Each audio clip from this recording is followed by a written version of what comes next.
Hey guys, welcome back to another movie review here on Midnight Suns. Today we are going to be taking a look at the latest Marvel Cinematic Universe movie that just came out in cinemas, Ant-Man and the Wasp: Quantumania.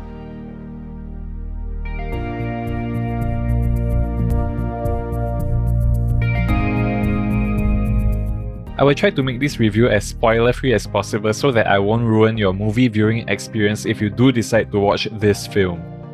First off, I just want to say that I don't think this is the worst MCU movie ever, like what some critics are saying. Far from it. In fact, I know this might be an unpopular opinion, but I actually enjoyed this movie more than some of the Phase 4 movies. Like, I definitely enjoyed this more than Eternals and Black Widow. Not that those were bad movies, but I just liked this one more for a few reasons, and let us get into that now with the review. Let's first talk about the story. I don't think the film's narrative brings anything new or special to the table, and it's pretty much what you expect out of a typical MCU movie.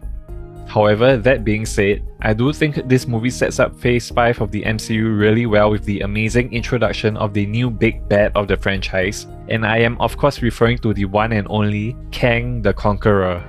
His story of course continues from the events of the Loki Disney Plus series, which I think you should most definitely watch before seeing this movie, if you haven't already done so.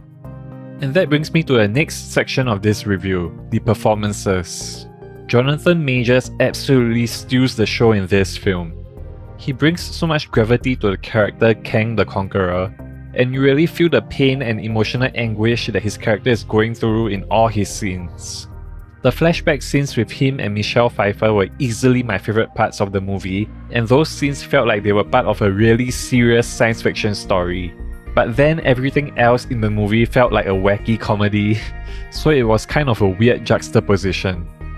Paul Rudd and Catherine Newton's portrayals of Scott and Cassie Lang were well done as well, and this is no surprise to me. I've been a super huge fan of Catherine Newton ever since I saw her in the 2020 horror film Freaky, and she does not disappoint in this movie either. The father-daughter dynamic between Ant-Man and his daughter was really good, and that was easily one of the highlights of the movie. Now, let's talk about the not-so-good things. Evangeline Lilly really felt kind of wasted in this movie.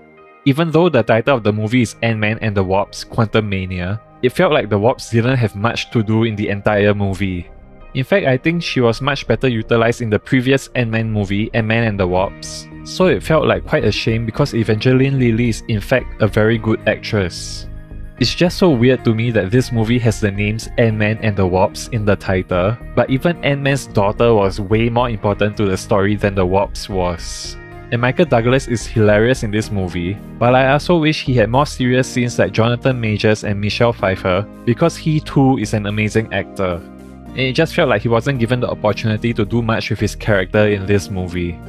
Which is a real shame because Hank Pym is actually one of my favorite superhero characters of all time. Okay, now let us talk about the visuals. I feel like the visual effects for the most part were really well done, like when you see all the environments in the quantum realm, they look great. However, some parts of the visual effects just felt really weird to me. Like, I won't post any pictures here and spoil it for you, but let's just say that the CGI on MODOK's face just felt really off. But I think that was more of a weird artistic decision and not so much the CGI itself being bad. And overall, I think the CGI was really good, so my hats off for the visual effects teams who worked on this movie. I think they did a great job as always with all the tight deadlines that they always have when it comes to these MCU movies. Okay, now let's talk about the sound. I think this movie had a good soundtrack and score, and I particularly loved all the fantastical sound effects they made just for this movie. I'm sure this isn't a spoiler since most of you have probably already seen the trailers for this movie, but there are plenty of alien creatures and futuristic technology and weapons in this movie, and it really did have kind of a Star Wars vibe to it. And I just love all the different sounds they had to create for all the alien characters and environments and items in this film.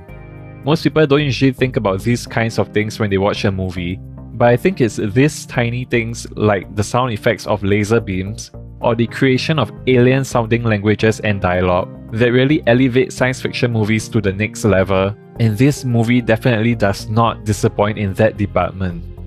Alright, with all that being said, let us move on to giving this movie a final score.